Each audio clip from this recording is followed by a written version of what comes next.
वालेकुम। पिछले लेक्चर में हमने पढ़ा था सोडियम के बारे में, हाइपरनेट्रीमिया, हाइपोनेट्रीमिया और आयन सेलेक्टिव इलेक्ट्रोड्स। अगर आपने सोडियम के बारे में पढ़ना है तो आप पिछला लेक्चर जाके देख सकते हैं। इस लेक्चर में पढ़ेंगे पोटेशियम के बारे में। Potassium is major intracellular cation 20 times greater inside than outside. Potassium जो होता है वो इंट्रासेलुलर कैटायन होता है मेजर, जो एक्स्ट्रा सेलुलर होता है वो सोडियम होता है, और ये 20 टाइम्स ग्रेटर होता है inside the cell than outside. और जो बाहर पोटेशियम पड़ा हुआ होता है वो सेलुलर फंक्शंस के लिए यूज हो जाता है, जिसकी वजह से सिर्फ 2% पोटेशियम सर्कुलेट करता है प्लाज्मा में। फंक्शंस में क्या क्या आता है? मस्कुलर एक्साइटेबिलिटी, जिसमें कार्डियक और स्केलेटल मसल्स आते हैं। Regulation of neurons, contraction of heart, intracellular volume को मेंटेन रखता है और हाइड्रोजन आयंस की कंसंट्रेशन को भी मेंटेन रखता है।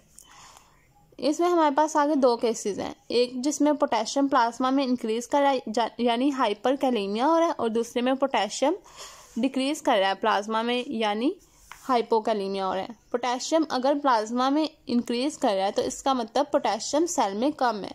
जो सेल वाला पोटेशियम था वो सेल के बाहर आ गया, जिसकी वजह से प्लाज्मा में पोटेशियम की कंसंट्रेशन ज़्यादा हो गई है।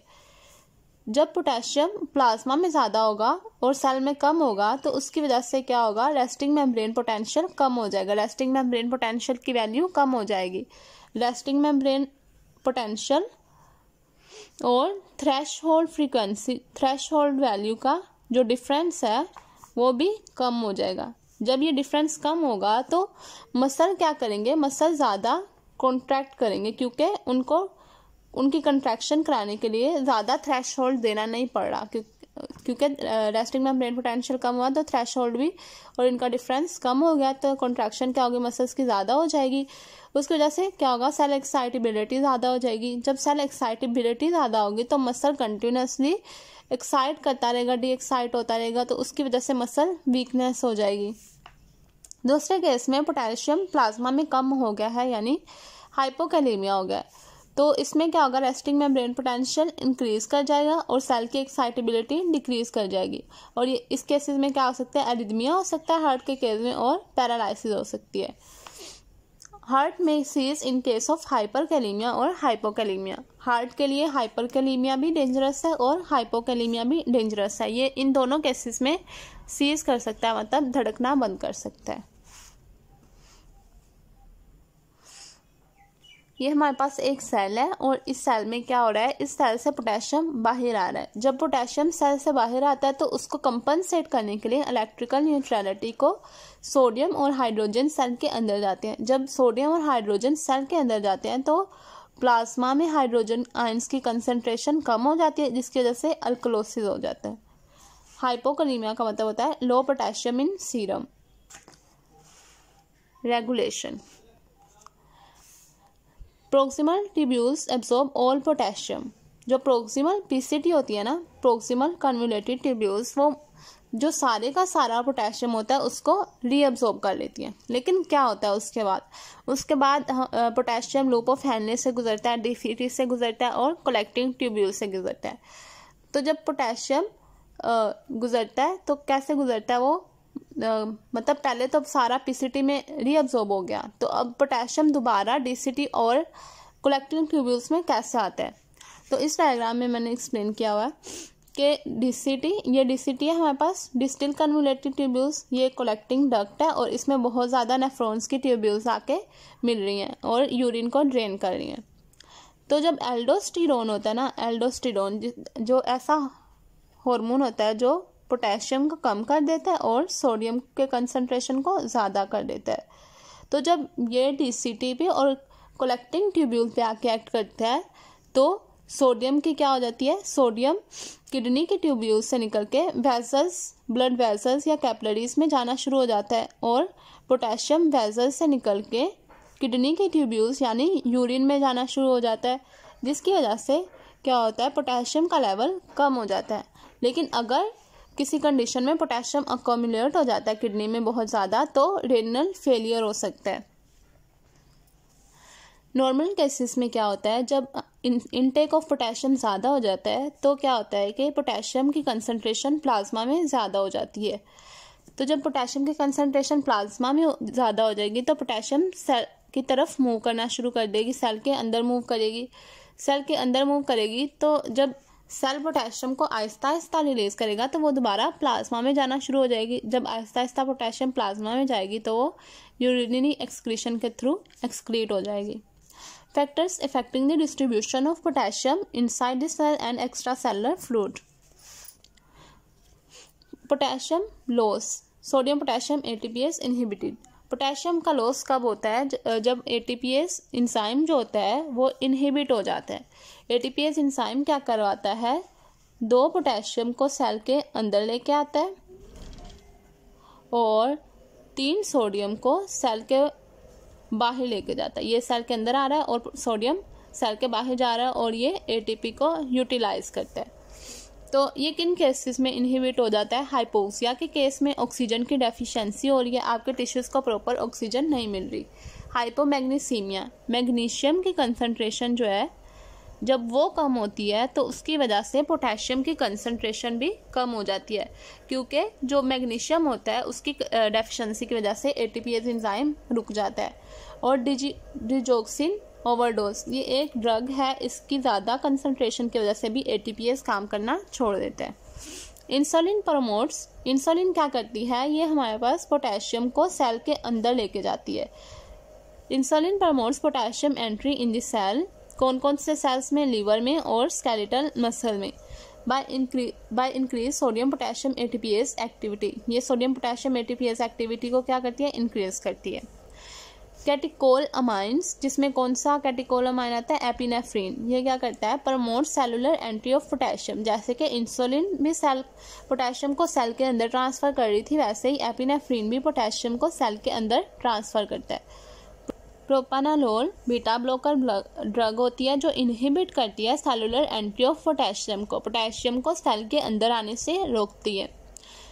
अब इसके एक्सरसाइज के इफेक्ट्स देखेंगे, हाइपर ऑस्मोलैरिटी के और सेलुलर ब्रेकडाउन के इफेक्ट्स देखेंगे कि पोटेशियम बढ़ रहा है या कम हो रहा है। एक्सरसाइज की वजह से क्या होता है? पोटेशियम की कंसंट्रेशन इंक्रीज हो जाती है।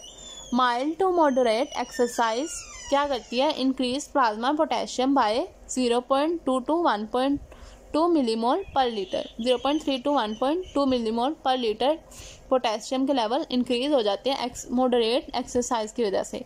लेकिन जब एक्सरसाइज आहिस्ता आहिस्ता ज़्यादा करना शुरू कर देते हैं, एक्सॉस्टिंग एक्सरसाइज क्या करती है? प्लाज्मा पोटेशियम की कंसंट्रेशन को 2 to 3 millimole per litre increase कर देती है। नॉर्मल पोटेशियम की कंसंट्रेशन कितनी होती है? 3.5 to 5.1 millimole per litre plasma में होती है। एक्सरसाइज की वजह से ये कंसंट्रेशन इंक्रीज कर सकती है। माइल्ड एक्सरसाइज की वजह से कम इंक्रीज करेगी और ज़्यादा एक्सरसाइज की वजह से ज़्यादा इंक्रीज करेगी। जब ब्लड सैम्पलिंग के दौरान आप फोरआर्म एक्सरसाइज कराते हैं पेशेंट को, इस तरह से वो अंगूठा बंद कर लेता है और उसकी ऊपर नीचे, ताकि उसकी वेन्स जो है ना वो क्लियर विजिबल हो जाए, तो उस केस में भी पोटेशियम जो होता है ना प्लाज्मा में वो इंक्रीज कर जाता है।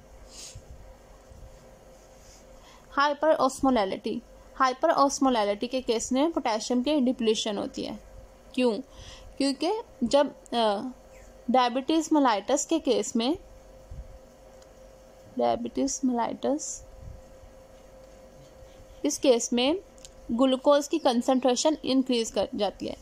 ग्लूकोज की कंसंट्रेशन इंक्रीज करने से जो प्लाज्मा की ऑस्मोलैरिटी है वो इंक्रीज कर जाती है, तो उसको कंपनसेट करने के लिए सेल से जो वाटर होता है ना, जैसे ये सेल है, इससे वाटर बाहर आना शुरू हो जाता है।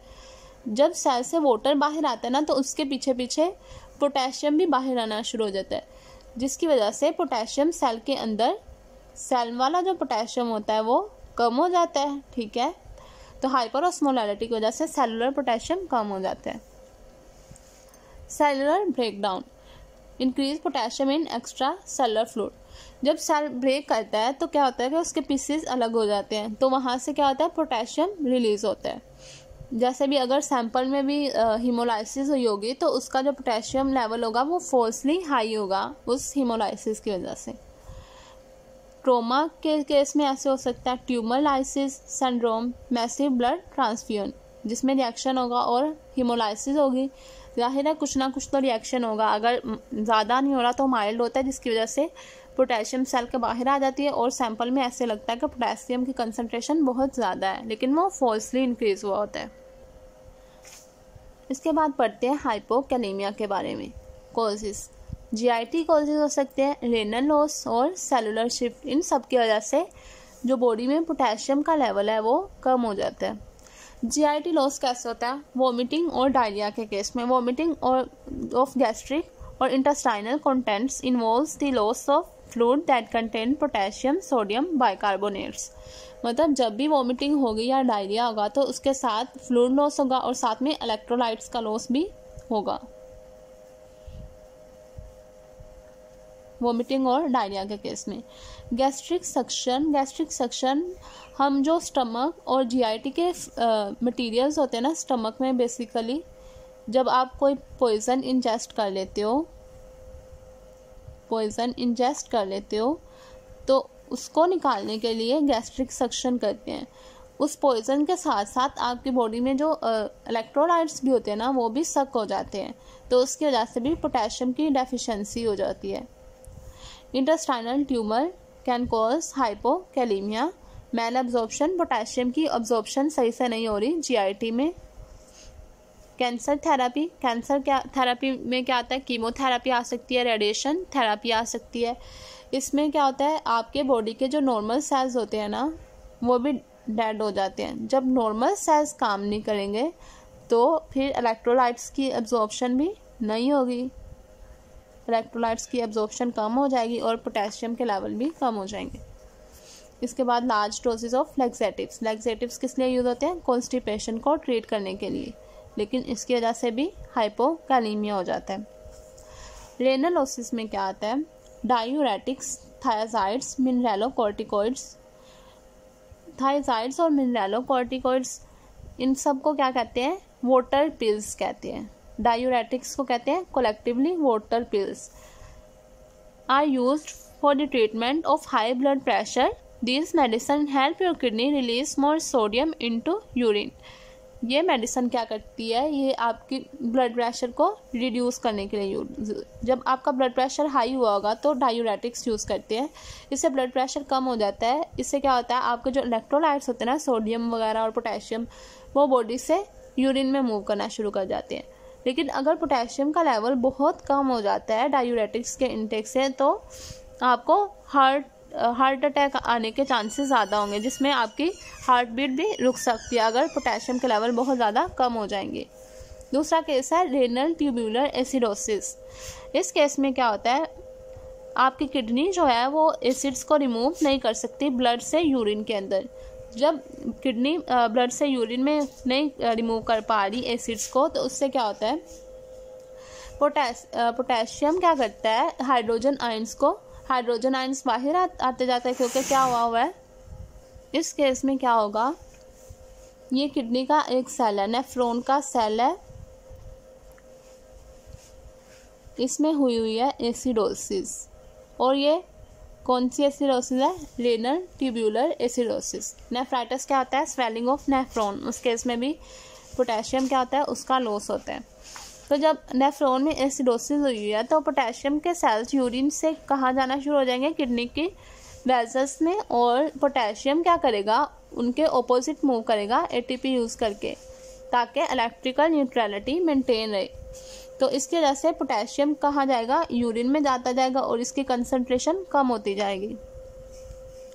इस तरह हाइपर एल्डोस्टेरोनिज्म के केस में भी पोटेशियम की डेफिशिएंसी होती है, क्योंकि जब सोडियम मूव करता है किडनी की रेनल ट्यूब्यूल से वेसल्स की तरफ, तो उसको कंपनसेट करने के लिए पोटेशियम यूरिन में मूव करता है ताकि पीएच का मेंटेन रहे।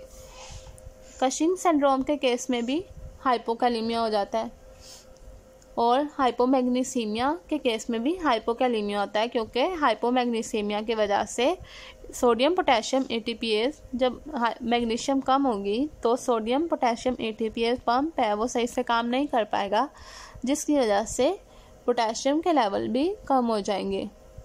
एक्यूट ल्यूकीमिया, इन केसेस में भी क्या होता है, पोटेशियम का लेवल कम हो जाता है, क्योंकि जो ज़्यादा WBCs बढ़े हुए होते हैं ना, WBC ज़्यादा होते हैं तो वो क्या करते हैं, वो पोटेशियम का इनटेक लेते हैं, मतलब पोटेशियम को लेना शुरू कर देते हैं अपने अंदर, जिसकी वजह से पोटेशियम के लेवल कम हो जाते हैं। सेलुलर शिफ्ट्स में अल्कलोसिस आता है और इंसुलिन ओवरडोज आता है। इन दोनों कोशिश की वजह से भी हाइपोकैलीमिया हो जाता है। अल्कलोसिस की वजह से कैसे हाइपोकैलीमिया होता है, जब आपकी बॉडी की pH कम हुई है तो pH को मेंटेन रखने के लिए सेल से बाहर हाइड्रोजन आयन मूव करते हैं। जब हाइड्रोजन सेल के बाहर मूव करता है तो जाहिर है पोटेशियम ने इसके ऑपोजिट मूव करना है, तो वो सेल के अंदर मूव करना शुरू हो जाएगा, जिसकी वजह से प्लाज्मा में पोटेशियम की कंसंट्रेशन कम हो जाएगी और हाइपोकैलीमिया हो जाएगा। दूसरा केस ऊपर देखा था कि हाइपर एल्डोस्टेरोनिज्म के केस में भी इस तरह ही होता है।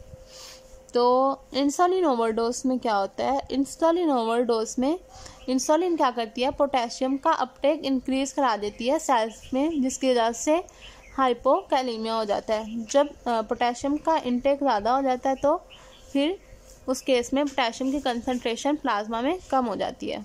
तो इंसुलिन क्या कराती है, increase cellular Uptake of potassium, जिसकी वजह से क्या होता है, प्लाज्मा में पोटेशियम की कंसंट्रेशन डिक्रीज हो जाती है 0.4 मिलीमोल पर लीटर पर 0.1 यूनिट चेंज इन pH। जब pH में 0.1 इंक्रीज आता है तो पोटेशियम की कंसंट्रेशन में 0.4 मिलीमोल पर लीटर इंक्रीज आता है। सिम्टम्स में क्या क्या होता है हाइपोकैलीमिया के, वीकनेस हो जाती है, फैटिग हो जाती है, कॉन्स्टिपेशन। जब ये सिम्टम्स कब शो होते हैं, जब पोटेशियम की कंसंट्रेशन 3 मिलीमोल पर लीटर से कम हो जाती है। कॉन्स्टिपेशन हो जाएगी, मसल वीकनेस होगी, एरिथमिया होगा अगर आपको कोई हार्ट डिजीज़ है उस केस में, और पैरालिसिस भी हो सकती है। जब हाइपोकैलीमिया होता है ना तो उस केस में जो प्लाज्मा में पोटेशियम होती है वो कम हो जाती है। जब प्लाज्मा में पोटेशियम कम होती है तो रेस्टिंग मेम्ब्रेन पोटेंशियल ज़्यादा हो जाता है। सेल को एक्टिव मेम्ब्रेन पोटेंशियल में जाने के लिए ज़्यादा थ्रेशहोल्ड की ज़रूरत पड़ती है। तो जब ज़्यादा थ्रेशहोल्ड नहीं मिलता तो सेल की एक्साइटेबिलिटी कम हो जाती है। जब सेल की एक्साइटेबिलिटी कम हो जाती है तो एरिथमियाज होना शुरू हो जाते हैं। कॉन्स्टिपेशन भी तभी होती है क्योंकि मसल्स की जो मूवमेंट है, मसल में जो सेल है उनकी मूवमेंट स्लो हो रही है, जिसकी वजह से कॉन्स्टिपेशन हो जाएगी, क्योंकि जो हमारे पास नॉर्मल मूवमेंट्स होती हैं GIT की वो रुक जाएंगी, और पैरालिसिस भी इसी वजह से होगी।